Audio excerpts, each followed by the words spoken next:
अस्सलाम वालेकुम दोस्तों, उम्मीद है आप सब लोग खैरियत होंगे। बात करेंगे ओमान में कोरोना केसेस से मुतल्लिक, पाकिस्तान में लोकली वैक्सीन बनाई गई उसके मुतल्लिक और दीगर ओमान की खबरें। आज 25 मई 2021 मंगल का दिन है। पिछले 24 घंटों में 817 कोरोना के केस रिपोर्ट हुए और 10 वफात हुई। इन्ना लिल्लाहि व इन्ना इलैहि राजिऊन। ओमान में कोरोना से वफात पाने वालों की कुल तादाद 2284 है, जबकि कोरोना केसेस की कुल तादाद 2,12,038 है और सेहतयाब होने वालों की कुल तादाद 1,95,720 है, जबकि पिछले 24 घंटों में 109 मरीजों को हॉस्पिटल एडमिट किया गया है और हॉस्पिटल में एडमिट मरीजों की कुल तादाद 709 है, जबकि 243 मरीज अभी तक आईसीयू में है। दुआ करें अल्लाह ताला तमाम मरीजों को शिफाए कामला अता फरमाए और जितने भी लोग वफात पा चुके हैं अल्लाह ताला उनकी मग़फ़िरत में उनके वाक़ईन को सब्र जमील अता करे।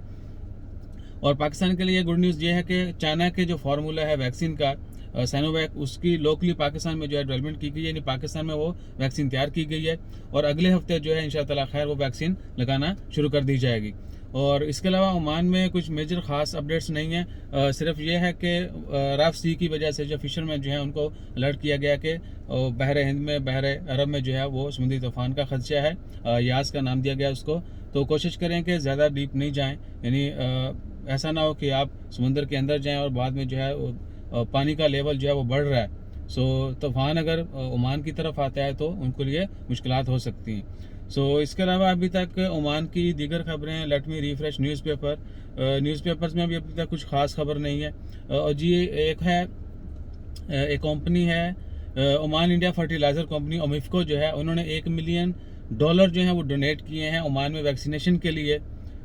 इसके अलावा है जी बाकी वही है, जॉब्स के हवाले से है कि जितने भी लोग जॉब्स के लिए एहतजाज कर रहे वो जो है अपना मिनिस्ट्री ऑफ मैन पावर जो लेबर मिनिस्ट्री है उसकी वेबसाइट के ऊपर अपना डाटा अपडेट करें, ताकि मिनिस्ट्री को पता हो कि कितने लोगों को जॉब चाहिए। जिन जिन का डाटा जाएगा मिनिस्ट्री उनको रेलिवेंट जॉब्स के लिए रेफ़र करती रहेगी। और उसके अलावा ओमान की ऐसा अभी तक की कोई ख़ास खबर नहीं है। Let me get another paper also, कोई दूसरा न्यूज़पेपर भी देख लेते हैं कि शायद न्यूज़पेपर्स में कोई खबर आ जाए। टेम्परेचर आज बहुत ज़्यादा है और बहुत ज़्यादा इन सेंस के गाड़ी में तो 42 शो कर रहा है लेकिन बाहर 44 है और एक्चुअल में 48 है। कुछ जगहों पे 50 पे टच किया है। तो मोस्ट लाइकली के ओमान में बहुत सारी जगहों पे टेम्परेचर आने वाले दिनों में मज़ीद बढ़ेगा। दुआ करने ताला सबको अपनी हिफ्ज़ ईमान में रखे और गर्मी से बचने के लिए ज़्यादा से ज़्यादा पानी का इस्तेमाल करें, फलों का इस्तेमाल करें, नमक का इस्तेमाल ज़्यादा करें। बाकी कोई बड़ी खबर नहीं है। जैसे कोई मज़ीद अपडेट आती है वो भी आपके साथ शेयर करते हैं। दुआ में याद रखें, अपना ख्याल रखिए। जज़ाकल्लाह, अल्लाह हाफिज़।